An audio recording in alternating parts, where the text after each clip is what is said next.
Hi, I'm Hugh. I'm Nicola, and today I thought we could just answer some questions. That's like the easiest video to do at the moment. Why is your face like this? And this is you. 안녕하세요. Or Teddy.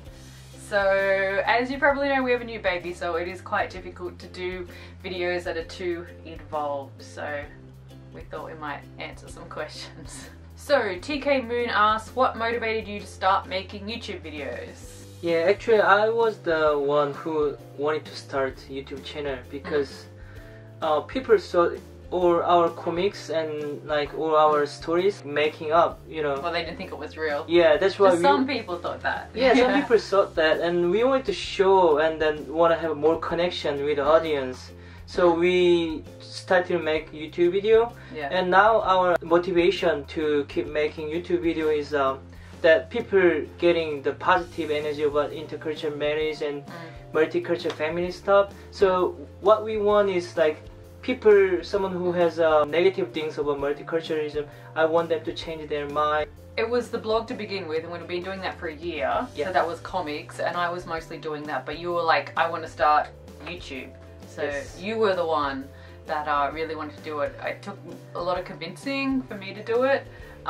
And now we're even kind of shifting so that you will be more front and center with it as well, because I like to sort of take a bit of a back step. Well, that's what I want to do now, especially with him and being busy with him. I much prefer editing, whereas you actually prefer to be on camera more. With my son, yeah.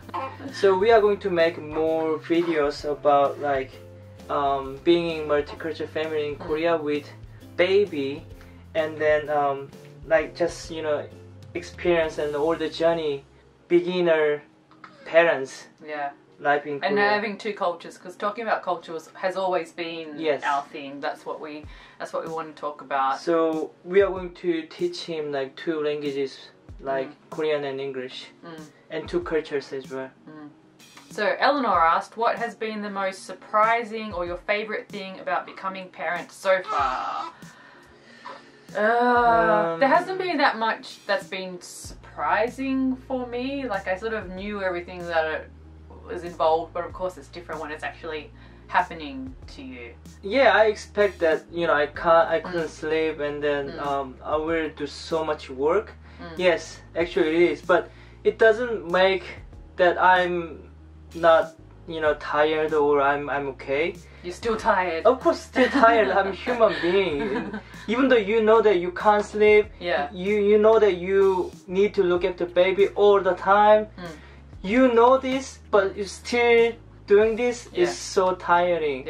Everyone just have similar, you know, opinion, right, about this. But I'm really happy that like I have him.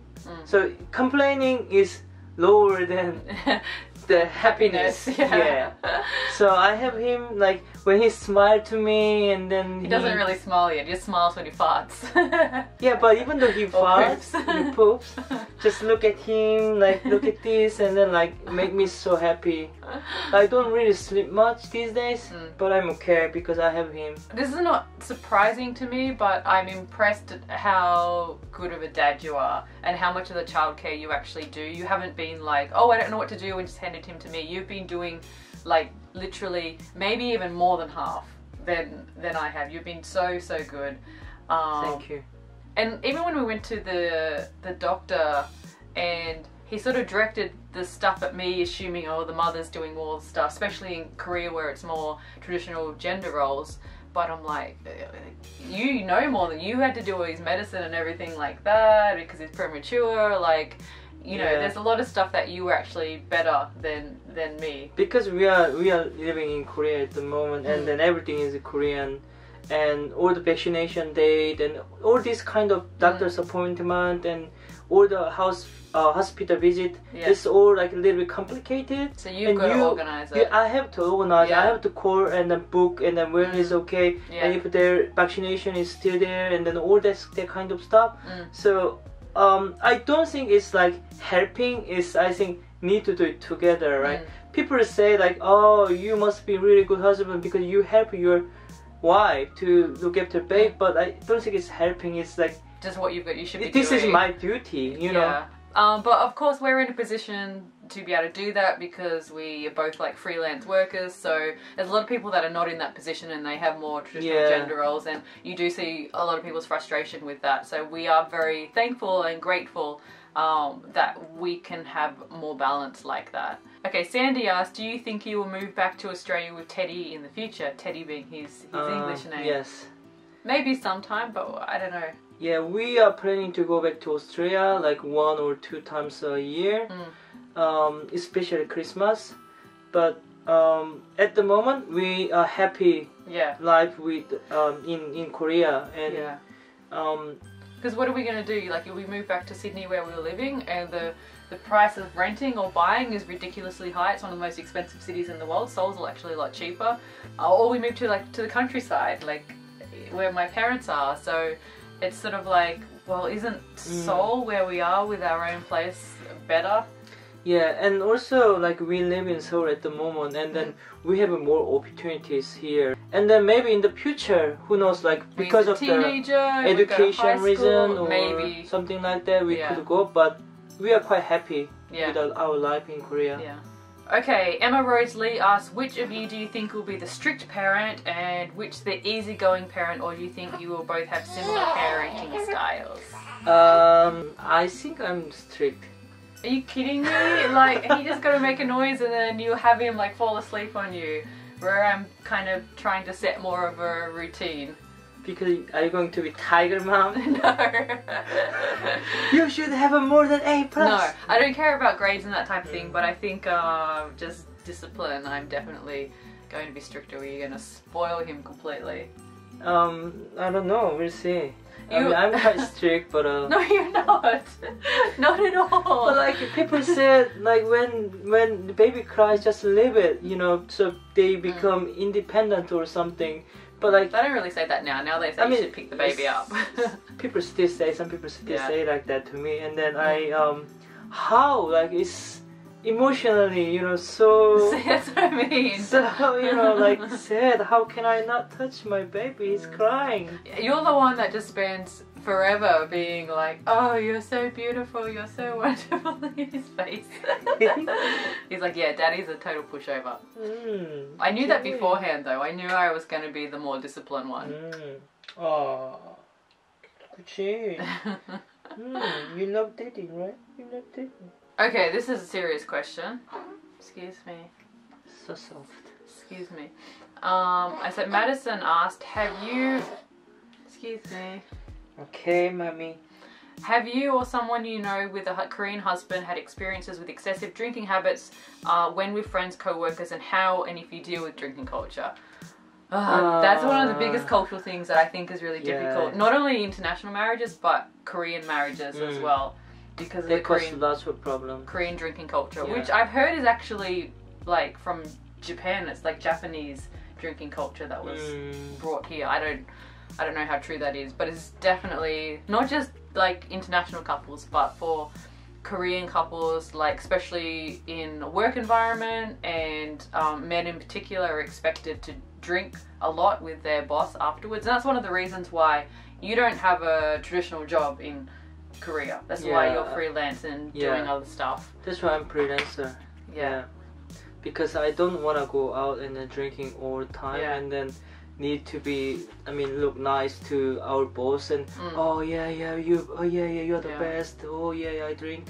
I don't want to have that kind of situation. And bosses force like workers to do that. Yeah, and then I'm kind person, so if they push me, I just do it. So it's not good for my health and also not good for my family. Especially now I have a baby. Yeah. I don't want to do that. I think definitely we've still had problems with the Korean drinking culture of like drinking with friends. Yes. And that type of thing.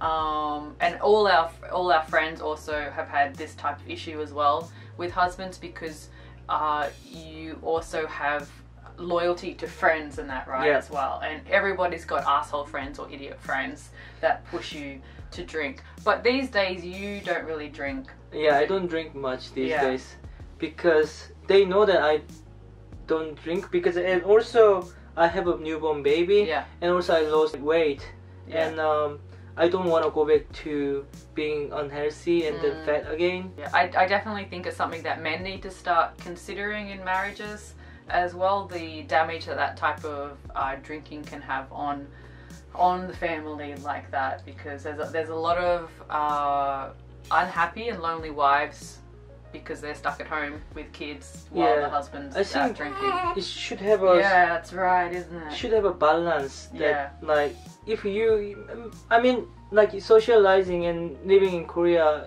you might need to drink lots of times, but like if you do, but at the same time you need to also think about your family, and then like so many problems happen that like they drink a lot until morning and then they come home and then sleep all day for the weekend or something. But like instead of that, if you look after your baby and then do some houseworking, that will be kinda like, you know, bit better. yeah, better. It's not equal, but like you can beat some like balance. Yeah, so that's something that we've reached a balance with, balancing that culture and what your friends, especially older friends, would expect of you. Yeah. And then also balancing our home life as well. So I think it's like, it's not something you have to accept that, oh, this is how Korean men are. I think that if you both value your marriage, and it's something to work on and how to change things a bit but still fit it into Korean culture. Yes. Oh, are you sleepy? Mommy. He's actually so much bigger now, and he's starting to get, because he was small and skinny because of course he's premature and he's in the NICU, but he's starting to get the little chubby lines like this. Yeah. You're a bit chubby. Yeah. Chubby. Yeah. He's smiling. No, he's not. He's just making faces. Oh. Oh. Yeah. He had vaccinations today, so he's a little bit unhappy. Yeah. But he was good. Okay, I think as you know, like we need to end this video. So thank you for watching our video, and don't forget to subscribe to our YouTube channel. And we'll see you later. Bye. Yeah. Yeah. Bye. Bye. 안녕히 계세요. What is that? Ah. Okay.